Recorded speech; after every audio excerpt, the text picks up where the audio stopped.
Snow came down the way forgiveness sometimes does, quietly, without asking whether it was deserved. On Christmas Eve, it softened the hard lines of Frost Creek, burying the ruts in the road and the meanness that lived just beneath them. The stagecoach groaned to a stop at the edge of town, steam rising from the horses like tired prayers, and Clara May Whitlow stepped down with a single carpetbag and a hope already fraying at the seams. No one waited for her. She stood there a moment longer than necessary, as if absence might correct itself if given time. The driver did not look at her twice. Frost Creek did. Windows watched. Doors stayed shut. Clara pulled her thin coat tighter, the wool worn shiny at the elbows, and felt the cold slip inside her bones as if it had been expecting her. She had traveled 3 weeks to reach this place, chasing a promise written in careful ink by a man who had wanted a wife more than he had wanted to be known. The letter had smelled faintly of tobacco and confidence. It had spoken of a house, of land, of steadiness. It had not mentioned death. She learned of that only when she arrived, from a boy no older than 12 who kicked at the snow and told her the man had been buried 2 Sundays ago, like it was news already grown stale. Clara thanked him anyway. Gratitude was a habit she had learned young, like hunger. She walked toward the boarding house at the end of the street, boots thin-soled and letting the cold through. Each step sounded louder than it should have, a reminder that she was here now, that the town would have to reckon with her existence whether it wanted to or not. The sign above the door swung slightly in the wind. Crow LL Rooms. 1 letter missing.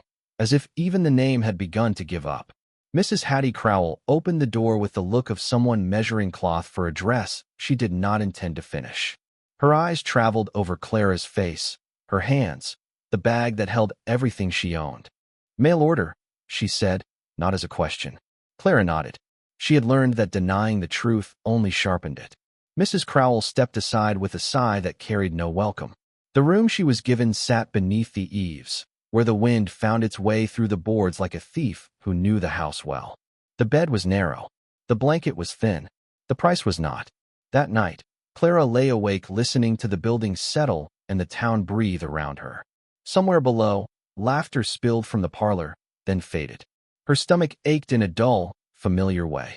She pressed her palm against it, not to quiet it, but to remind herself that it was still there, that she was still alive. Morning brought no warmth. Frost Creek woke slowly, reluctantly, as if even the sun had reservations. Clara went out early, before the looks could harden, and offered her sewing to the general store. Silas Rook accepted it with a smirk and a warning that people did not like girls who arrived with stories already attached. She smiled and thanked him, because smiling cost nothing and gratitude had always been her currency. By noon, the town had decided who she was. She felt it in the way conversations paused when she entered a room, in the way eyes slid past her, as if she were a stain best ignored. At church steps, she heard her name spoken softly, paired with words like desperate and foolish. She did not stop walking. Survival had taught her that dignity sometimes meant not looking back. She ate little that day. A crust saved from breakfast. A cup of weak tea. Hunger sharpened the world, made colors brighter and sounds too close. Her fingers shook as she stitched, thread biting into skin. She welcomed the pain. It meant she was useful. It was late afternoon when she noticed him. He stood at the counter of the general store, tall, broad-shouldered, snow still clinging to the brim of his hat. He did not look at her face at first. His gaze settled on her hands, red and cracked, moving steadily despite the cold. Something in his stillness made her aware of herself in a way that felt neither cruel nor curious. Elias Boone Calder did not speak to her then. He paid for his supplies, nodded once to Silas Rook, and left. But when Clara gathered her things, she found a small paper parcel tucked beside her sewing. Bread, thick and fresh, still warm enough to fog the air. No name, no explanation. She stood there a long time, fingers hovering. Accepting kindness had always been harder than enduring hunger. In the end, need one. She ate slowly, reverently, as if afraid the moment might vanish if she hurried. That night, the wind howled louder, but the ache inside her eased. She lay awake again, staring at the slanted ceiling, thinking of the way the cowboy had looked at her hands, not with pity but with recognition. Outside, snow fell thicker, reshaping the town inch by inch. Clara did not know yet that some changes come the same way, quietly, steadily, until one morning you wake and realize the cold no longer owns you the way it once did.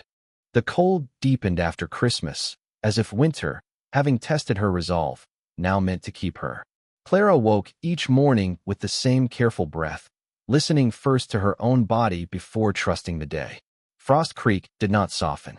If anything, it leaned into its judgments, wrapping them in politeness so thin it tore at the edges. Mrs. Crowell raised the rent without explanation. Silas Rook's eyes lingered longer, his smile sharpening. Charity arrived in sermons, but not in practice. Clara packed quietly. She folded the thin dresses she owned and placed them back into the carpetbag that still smelled faintly of travel and disappointment. Leaving had become a familiar motion in her life, one she performed without bitterness now.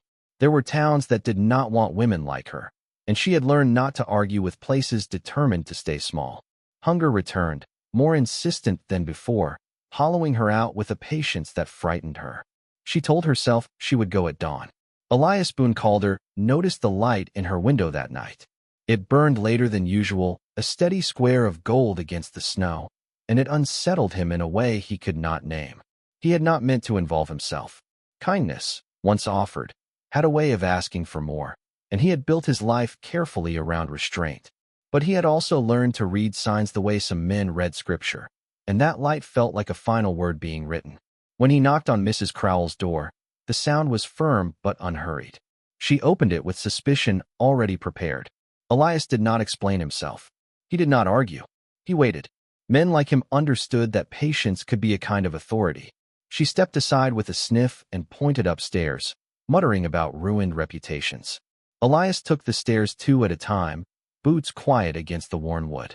Clara was sitting on the bed, the bag open at her feet, her hands resting in her lap, as if she had been placed there rather than choosing to be. Her face had gone pale in a way that made his chest tighten.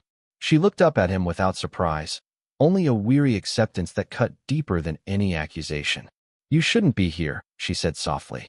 He crossed the room and set his hat on the table. "Get up," he said, his voice steady, unadorned. "You're coming home." She stared at him, the words settling slowly, like snow finding its level. Home was a dangerous word.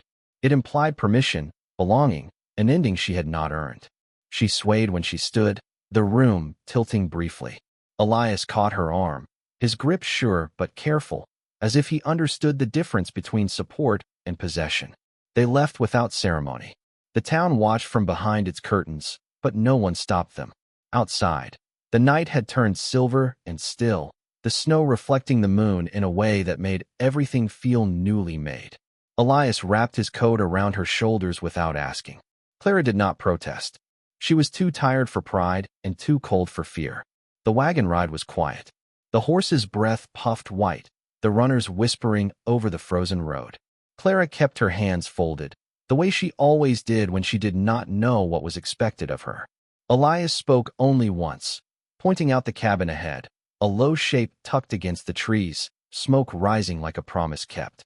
Inside, warmth waited, not the extravagant kind, but the honest heat of a fire tended daily. Elias set a bowl of stew before her and stepped back. He did not watch her eat.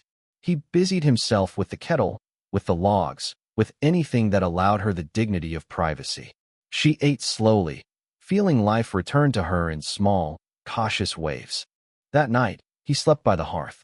She knew because she listened, the crackle of fire and the steady rhythm of his breathing anchoring the dark.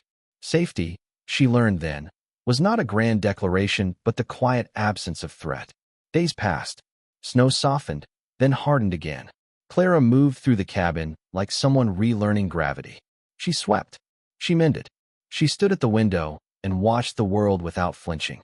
When they went into town together, people looked differently at her, not because she was protected, but because she carried herself as though she no longer needed their approval. Elias walked beside her, not ahead, not behind. One evening, as the light faded and the fire settled into coals, he spoke. He did not ask for gratitude. He did not offer romance.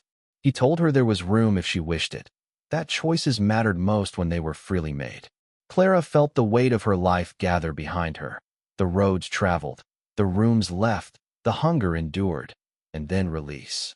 She nodded, not because she had been saved, but because she had been seen.